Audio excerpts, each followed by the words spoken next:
Et bonjour, et nous voici pour la 8e fleur. La 8e fleur, c'est l'étoile de Bethléem, Star of Bethlehem en anglais. L'étoile de Bethléem, c'est une petite fleur blanche avec le cœur jaune, avec 6 petits pétales. C'est vraiment une jolie petite fleur. C'est vraiment la fleur de la guérison. Elle va permettre aux gens qui ont subi, et malheureusement on a tous subi, des chocs dans notre enfance ou dans notre vie, des traumatismes, des décès, des maladies,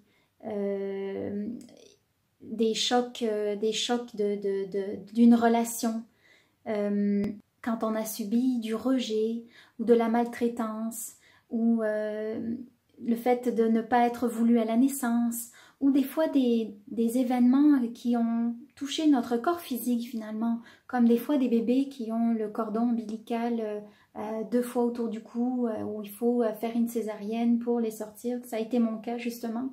Ça déjà, pour commencer sa vie, c'est déjà un choc. Des décès, on en a tous subi, des ricaneries, des gens qui se moquent de nous, nos parents qui nous disent quelque chose de blessant. On a tous vécu des chocs ou des traumatismes dans notre vie. Et cette fleur-là, c'est une fleur vraiment indispensable quand on commence les traitements avec les fleurs de Bach. Elle se retrouve généralement dans tous les composés pour débuter un traitement parce que c'est une fleur qui va permettre de lever les blocages. Elle va permettre d'engendrer, de mettre en marche en fait les mécanismes de guérison du corps.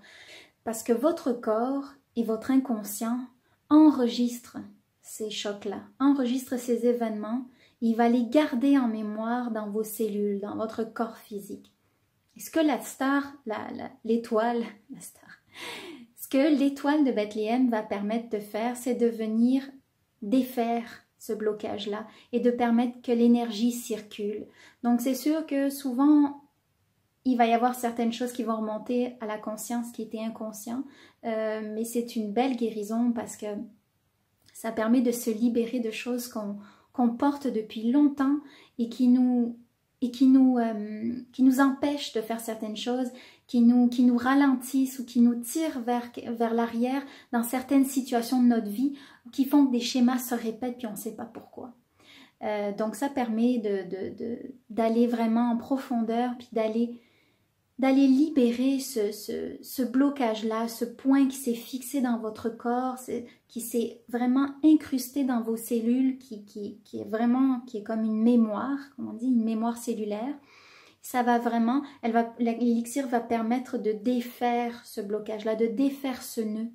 Et là, l'énergie va pouvoir circuler, le traumatisme va pouvoir circuler et puis se libérer. Donc, c'est vraiment une fleur indispensable quand on commence, selon moi, indispensable quand on commence un traitement avec les fleurs de Bach. Voilà, c'était pour la 8e fleur. On se retrouve bientôt pour la 9e. Au revoir.